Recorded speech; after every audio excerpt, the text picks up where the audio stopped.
Mr. Bolaji Ogunseye joins us now. He's a development economist. Thank you for coming on this morning. Thank you. Good morning. The challenge we've got on our hands, states grappling and seeing how they could sort certain things out. But this has been spoken of before. The bailouts that the state received, do you think it made any impact at all? Well, 339 billion, I think, or 338 billion. How many months down the line? 27 states, we are told, are still not able to pay salaries. That tells a story. There's a narrative at many levels. It's many multi-layered narrative about what is wrong with the structure of the country in terms of economic development. I think it simply says, if like the big headline narrative is that Nigeria, as it is structured, is not structured for economic development. It's structured for any other kind of thing, all sorts of other things, for power rivalry, for how you share money between center and this and that and all, everything else except economic development. Nigeria is not structured for economic development. And I think, it's obvious. Look, if you have what is called a state with its government, and the only reason they can survive month to month is because they go and collect dole somewhere. I mean, that state by definition doesn't have the viability to exist. That's the truth.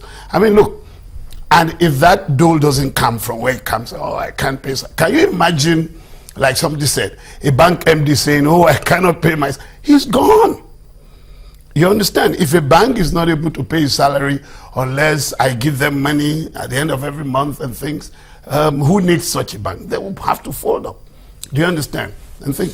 So the fact that we're in this situation, 50-something years after independence, where states,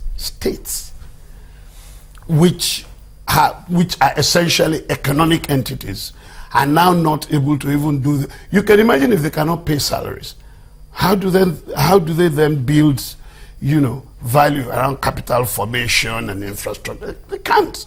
So again, I believe we need to move 2, 3, 4, 5 steps back and try to look at the possibility of restructuring Nigeria for economic development. I'm not talking for political development, geopolitical zone. I don't believe in geopolitical zone. I happen to be one Nigeria who very strongly does not believe we should have geo-economic zones. We should talk about geo-economic, so that we see that those different parts of Nigeria are in rivalry to be more productive. You are in competition to be more viable. My state has a higher employment than yours. This should be the kind of competition you should be seeing. This kind of structure you're talking about used to be. Yes, yes. So why do you think we moved from that structure to where you say we are unstructured for development? Because we are moving further and further away from a structure for developmental governance, and we are moving more into a structure for reward. Look, states were created, especially under the military in this country, because somebody has been, I don't know. I mean, there were all sorts of woolly, developmentally unserious, unfounded reasons why states were created. I think Nigeria should have stayed, and I'm still an advocate of 12 states. Okay? 12 states.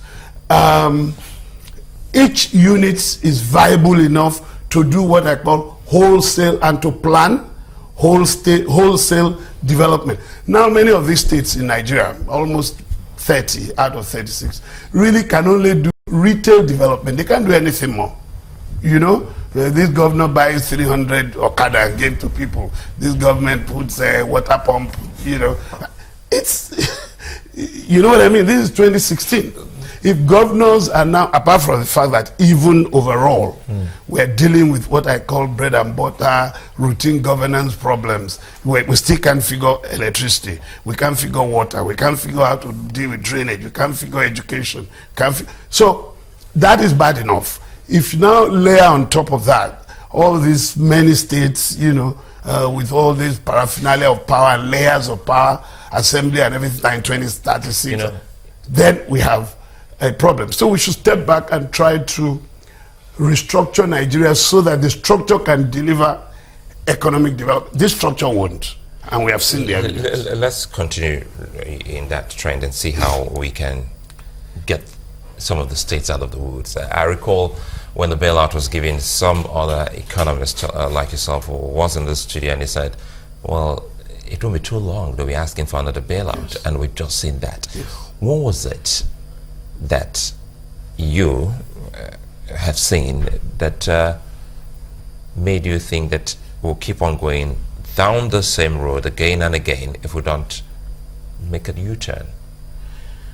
Well, I mean, part of it, like I said, for instance, many people complain in this country about there being a structural dysfunction where you have a very, very strong center and very weak units, meaning states and local governments, And they're correct. What we need in this country is a strong center and strong units. Everybody being strong for the right reasons and the right purposes. Do you understand? Now we have, look, the federal government, for instance, as far as I'm concerned, is strong enough to have a federal fire service. Now, what is that? If the next time you see a federal fire, give me a call. All fires are happening in a local government and things. These are geographically specific, space-bound events, unfortunate events, all right? So those kinds of things should be being addressed, being administered, do you understand, as locally as possible. Maybe not necessarily by local governments, but by an entity ahead of them, which for me is not 36 states.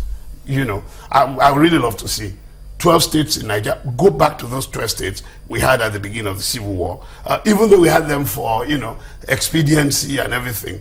But those 12 units, each one of them, because there are so many states inside and they are endowed differently and things, it's possible for them to pull together. Is it because of the units, the number of states we do have, or because of the lack of ingenious ways of turning around the fortunes of these smaller states, maybe bit by bit, out of the former 12 or even the former regional governments we do have, the regional structures we had then?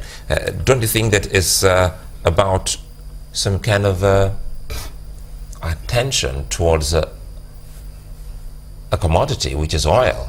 Yeah. Well, look, it's partly a problem of so many. I mean, look, it's partly, for instance, a problem of leadership failure and failure of management, strategic management, thinking ahead. Look, the governors now are projecting themselves as victims, you understand, when in many ways they are responsible for us being in this state. Remember, these were the same governors who some years back would take the federal government to court for wanting to establish the Sovereign Wealth Fund. These are the same state governors who formed the Governors Forum. I couldn't stand that thing. Governors Forum to fight the federal government over excess crude, among other objectives. They didn't form a governors forum to say, look, we're going to fix Nigeria's agriculture. We governors are going to fight for higher education. Was that why you never liked it? Yes, because look, I'm all about economy. Politics doesn't give us anything. It doesn't produce money on the table. Even though initially they said it was for peer review mechanism so they can compare notes. Well, but you saw what it was for in practice. It's to fight the federal government over excess crude. We must share this money. Look, what is happening to us is not, it's even embarrassing. It's like somebody who has 3 children, they will start primary school at this stage. They will start high school, then they go to university, and you are working, you are making a lot of money, and then when primary school, they say, oh my God, now my salary has reduced. People even do insurance for children's education ahead of time. Do you understand? We are the only major oil producer that has not put respectable money aside. We even started talking about excess crude in the last decade or so. You understand? We've always blown it as it comes. You collect, you spend, you steal, collect, spend, steal. That's how we've been running this country. Aramco, I'm sure you all know Aramco. Aramco is the institutional vehicle, is the company by which Saudi Arabia has put money aside. Aramco today, by way of funds holding, fund value, is the biggest company in the world. No US company, no multinational comes close. 1.9 trillion, almost $2 trillion that company has been used to put together by Saudi Arabia over the years, from the excesses and the profits and costs, you know what I mean, price overruns that they've been getting from oil. That happens. Now it has over 600 billion. Now, how much do we have? 20-something billion. They had unity of purpose in that, to achieve that.